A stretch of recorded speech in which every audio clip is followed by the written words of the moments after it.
ಬಿಟ್ಟು ಬೇರೆ ಆಗೋದಿಲ್ಲ ಅನ್ನೋದು ನನ್ನ ಸ್ಪಷ್ಟವಾಗಿರ್ತಕ್ಕಂಥ ಅಭಿಪ್ರಾಯ.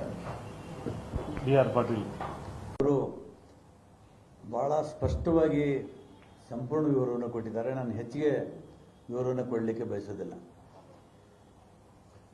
ಈಗ ತಾನೇ ಅವರೇನು ಹೇಳಿದ್ರು, ಈ ಸರ್ಕಾರವನ್ನು ವಜಾ ಮಾಡಿ ಮತ್ತೆ ತಾವು ಅಧಿಕಾರವನ್ನು ಹಿಡಿಯುವಂತಹ ಪ್ರಯತ್ನ ಹಿಂದೆ 2 ಬಾರಿ ಹಿಂಬಾಗಿಲಿಂದ ಬಂದಿದ್ದಾರೆ. ಈ ಸಲ ಕೂಡ ಹಿಂಬಾಗಿಲಿಂದ ಬರುವಂತಹ ಪ್ರಯತ್ನವನ್ನು ಅವರು ಮಾಡ್ತಾ ಇದ್ದಾರೆ, ಕನಸು ಕಾಣ್ತಾ ಇದ್ದಾರೆ. ಇದು ಕನಸು, ಅದು ತಿರುಕನ ಕನಸು, ಇದು ಸಂಪೂರ್ಣವಾದಂಥ ತಿರುಕನ ಕನಸು. ಅದು ಸಾಧ್ಯವಿಲ್ಲ. ಯಾವ ಕರ್ನಾಟಕ ಜನರ ಆಶೀರ್ವಾದ ಪಡೆದು ಜನಾದೇಶ ಪಡೆದು ನಾವು ಸರ್ಕಾರ ರಚನೆ ಮಾಡಿದ್ದೇವೆ, ಸರ್ಕಾರ ಮಾತು ಕೊಟ್ಟ ಹಾಗೆ ಸಂಪೂರ್ಣ ತಮ್ಮ ಎಲ್ಲ ಮಾತನ್ನು ಉಳಿಸ್ಕೊಂಡಿದೆ, ಕೆಲಸ ಮಾಡ್ತಾ ಇದೆ. ನಾವೆಲ್ಲರೂ ಶಾಸಕರು ಕೂಡ ಒಟ್ಟಾಗಿದ್ದೇವೆ. ನಮ್ಮಲ್ಲಿ ಯಾವುದೂ ಕೂಡ ಭಿನ್ನಾಭಿಪ್ರಾಯ ಇಲ್ಲ ಮತ್ತು ಭಿನ್ನಮತ ಇಲ್ಲ. ಸಿದ್ದರಾಮಯ್ಯನ ಹಿಂದೆ ನಾವು ಸಂಪೂರ್ಣವಾಗಿ ಎಲ್ಲ ಶಾಸಕರು ಗಟ್ಟಿಯಾಗಿ ನಾವು ನಿಂತಿದ್ದೇವೆ, ಅವ್ರ ಜೊತೆಗಿದ್ದೇವೆ. ಅವ್ರ ಸರಳರಿಟಿಯನ್ನು ಹೇಳುತ್ತೇವೆ. ಇದರಲ್ಲಿ ಯಾರೂ ಕೂಡ ಅನುಮಾನ ಪಡೋದು ಬೇಡ. ಇದರಲ್ಲಿ ಮೊಸರಲ್ಲಿ ಕಲ್ಲು ಹುಡುಕುವಂಥ ಕೆಲಸವನ್ನು ಬಿಜೆಪಿಯವರು ಮಾಡ್ತಾ ಇದ್ದಾರೆ. ಅವ್ರಿಗೂ ಕೆಲಸಕ್ಕೆ ಯಶಸ್ವಿ ಆಗೋದಿಲ್ಲ. ಇಲ್ಲಿ ತಾವು ಸದನದಲ್ಲಿ ನಡೆದಂಥ ಗೊಂದಲ, ಕೋಲಾಹಲ ಅದು ನೋಡಿದ್ರೆ ಎಲ್ಲಿಂದೋ ದೆಹಲಿಯಿಂದ ಇವರಿಗೆ ಸೂಚನೆ ಬಂದಿದೆ ಅಂತ ನಮಗೆ ಅವತ್ತೇ ಅನಿಸಿತ್ತು. ಇದೊಂದು ಕುತಂತ್ರ ನಡೆದು ಚರ್ಚೆ ವಾಮ ಮಾರ್ಗದಿಂದ ನಡೆಸಿ ಗೊಂದಲ ಸೃಷ್ಟಿ ಮಾಡಿ ಸದನದ ನಡೆಯುವ ನೋಡಿಕೊಂಡು ಮತ್ತೆ ತಮ್ಮ ಆಡಳಿತವನ್ನು ನಡೆಸಬೇಕನ್ನುವಂಥ ದುರುದ್ದೇಶ ಏನು ಅಮಿತ್ ಶಾ ಅವರು ರಿಪೀಟೆಡ್ ಆಗಿ ಹೇಳ್ತಾ ಇದ್ದಾರೆ ಮತ್ತು ಮೋದಿಯವರು ಹೇಳ್ತಾ ಇದ್ದಾರೆ. ಅದನ್ನು ಮಾಡೋಕ್ಕೆ ಇವತ್ತು ಕರ್ನಾಟಕ ಬಿಜೆಪಿಯವರು ಮಾಡ್ತಾ ಇದ್ದಾರೆ. ಅದಕ್ಕೆ ನಾವು ಯಾರೂ ಕೂಡ ಹೆದರೋದಿಲ್ಲ. ನಾವೆಲ್ಲರೂ ಒಟ್ಟಾಗಿ ಇದನ್ನು ಫೇಸ್ ಮಾಡ್ತೇವೆ. ಈಗ ಒಂದು ಮಾತನ್ನು ಹೇಳಿದ್ರು ಶಂಕರ್ ಅವರು, ಮಾನ್ಯ ಘನವೆತ್ತ ರಾಜ್ಯಪಾಲರು ಆ ಅರ್ಜಿ ಮೇಲೆ ಸರ್ಕಾರಕ್ಕೆ ನೋಟಿಸನ್ನು ಕೊಟ್ಟಿದ್ದಾರೆ. ಆದರೆ ಆ ವ್ಯಕ್ತಿ ಯಾರು, ಅವರ ಹಿನ್ನೆಲೆ ಏನು, ಅವರ ಕ್ರೆಡಿಬಿಲಿಟಿ ಏನು, ಇದನ್ನು ಕೂಡ ಘನವೆತ್ತ ರಾಜ್ಯಪಾಲರು ನೋಡ್ಕೋಬೇಕು. ಯಾಕಂದರೆ ರಾಜ್ಯಪಾಲರು ಅಂದರೆ ಒಂದು ಸಂವಿಧಾನ ಪೀಠದ ಮುಖ್ಯಸ್ಥರು, ಅವರು ಪಕ್ಷಾತೀತರು. ಈ ಮನುಷ್ಯ ನನ್ನ ಕೇಸ್ನಲ್ಲೇ 25 ಲಕ್ಷ ರೂಪಾಯಿ ಸುಪ್ರೀಂ ಕೋರ್ಟಲ್ಲಿ ಫೈನ್ ಹಾಕ್ಸ್ಕೊಂಡಿದ್ದಾರೆ. ನನ್ನ ಕೇಸಲ್ಲಿ ಏನು ಕೇಸು ಅಂದರೆ, ಒಂದು ನನ್ನ ಕ್ಷೇತ್ರದಲ್ಲಿ ಅವತ್ತು ಮಿನಿ ವಿಧಾನಸೌಧ ಆಳಂದಲ್ಲಿ ಮಿನಿ ವಿಧಾನಸೌಧ ಕಟ್ಟುವಂಥ ವಿಷಯ ಬಂತು. ಮಾನ್ಯ ಮುಖ್ಯಮಂತ್ರಿಗಳು ಒಪ್ಪಿಗೆ ಕೊಟ್ಟರು. ಇವರು ಅಲ್ಲಿ ರಿಯಲ್ ಎಸ್ಟೇಟ್ ಮಾಡುವಂಥ ಲಾಬಿಯವರು ಹಿಡ್ಕೊಂಡು ಅವರು ಅಲ್ಲಿ ಮಿನಿ ವಿಧಾನಸೌಧ ಮಾಡಬೇಕು ಅಂತ ಇನ್ನೊಂದು ಗುಂಪು ಹೊರಟಿತ್ತು. ಆದರೆ ಅಂತಿಮವಾಗಿ ಸಿದ್ದರಾಮಯ್ಯನವರು ಆದೇಶ ಮಾಡಿದ ಮೇಲೆ ಇದೇ ಅಬ್ರಾಹಂ ಅವರು ಹೈಕೋರ್ಟ್ಗೆ ಹೋಗ್ತಾರೆ. ಹೈಕೋರ್ಟಲ್ಲಿ ತಿರಸ್ಕಾರ ಆಗ್ತದೆ.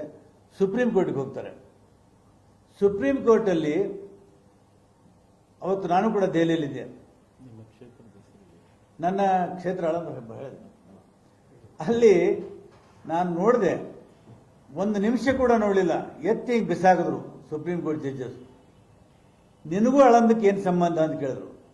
ನೀನು ಇರೋದು ಬೆಂಗಳೂರಿನಲ್ಲಿ, ಆಳಂದಿರುವುದಷ್ಟು ದೂರ, ನಿನಗೂ ಆಳಂದಕ್ಕೆ ಏನು ಸಂಬಂಧ ಅಂಥೇಳಿ ಚೀಮಾರಿ ಹಾಕಿ ಅದನ್ನು ಬಿಸಾಕಿದ್ರು. ಆಮೇಲೆ ದುಂಬಾಲು ಬಿದ್ದು ಕೈ ಕಾಲು ಹಿಡಿದು ಏನೋ ಅಲ್ಲಿ ಸುಪ್ರೀಂ ಕೋರ್ಟಿಗೆ ಮನವಿ ಮಾಡಿಕೊಂಡು ಕಡಿಮೆ ಮಾಡಲಾಗಿತ್ತು ಅಂತ ನನಗೆ ಅವತ್ತು ಮಾಹಿತಿ ಸಿಕ್ಕಿತ್ತು. ಆದರೆ ತದನಂತರ ಗೊತ್ತಿಲ್ಲ. ಆದರೆ ನಾನು ಈ ವಿಷಯ ಯಾಕೆ ಅಬ್ರಾಹಂ ಅವರಷ್ಟನ್ನು ಗಂಭೀರವಾಗಿ ತಗೊಂಡಿದ್ದೆ ಅಂದರೆ, ನಾನು ಅವತ್ತು ಪಕ್ಷೇತರ ಶಾಸಕನಾಗಿದ್ದೆ. ನನ್ನ ಹತ್ರ ಅವರು ರಾಜ್ಯಸಭಾ ಚುನಾವಣೆ ಸ್ಪರ್ಧೆ ಮಾಡೋದಕ್ಕೆ ನನ್ನ ಹೆಸರನ್ನು ಪ್ರಪೋಸ್ ಮಾಡಿರಿ ಅಂತ ಬಂದಿದ್ರು. ನಾನು ಹೇಳಿದೆ ಹಂಗಾಗೋದಿಲ್ಲ, ಸಿದ್ದರಾಮಯ್ಯ ಜೊತೆಗಿದ್ದೇನೆ, ಅವ್ರು ಯಾರು ಅಭ್ಯರ್ಥಿ ಹೇಳ್ತಾರೆ ಅವ್ರ ಪರವಾಗಿ ನಾನು ಹಸ್ತಾಕ್ಷರ ಹಾಕ್ತೀನಿ ಅಂತ ಹೇಳಿದ್ಮೇಲೆ ಆವಾಗ ಇದೊಂದು ನೆಪ ಹುಡ್ಕೊಂಡು ನಮ್ಮ ಕ್ಷೇತ್ರದಲ್ಲಿರ್ತಕ್ಕಂಥ ಒಂದು ರಿಯಲ್ ಎಸ್ಟೇಟ್ ಲಾಬಿನ ಹಿಡ್ಕೊಂಡು ಅವರಿಗೆ ಬೆನ್ನು ಕಟ್ಟಿ ಆಮೇಲೆ ದೆಹಲಿವರೆಗೆ ಇದು ವಿಷಯ ಹೋಯಿತು. ಆ ಮನುಷ್ಯಗೆ ಕ್ರೆಡಿಬಿಲಿಟಿನೇ ಇಲ್ಲ. ಇವತ್ತು ಪತ್ರಿಕೆಯಲ್ಲಿ ನೋಡಿದೆ, ಸಿದ್ದರಾಮಯ್ಯನ ವಿರುದ್ಧ ಕ್ರಿಮಿನಲ್ ಡಿಫಾಮೇಟರಿ ಕೇಸ್ ಹಾಕ್ತೇನೆ ಅಂತ. ಎಸ್, ಹಾಕಲಿ, ನಾವು ಎದುರಿಸ್ತೀವಿ. ಯಾವ ಕೇಸ್ ಹಾಕಲಿ ನಾವು ಎದುರಿಸಕ್ಕೆ ತಯಾರಾಗಿದ್ದೀವಿ. ನಾವು ಯಾರು ಕೂಡ ಹೆದರೋರಲ್ಲ. ಈ ಮನುಷ್ಯನ ಬಗ್ಗೆ ನಮಗೆಲ್ಲ ಕತೆ ಗೊತ್ತಿದೆ. ಡಾಕ್ಟರ್ ಸುಧಾ ಒಬ್ಬ KS ಅಧಿಕಾರಿ, ಅವ್ರ ಪೋಸ್ಟಿಂಗ್ ವಿಷಯದಲ್ಲಿ ಏನೇನು ನಡೆದಿದೆ ಅನ್ನೋದು ಗೊಂದಲ ಕೂಡ ತಮಗೆ ಗೊತ್ತಿದೆ.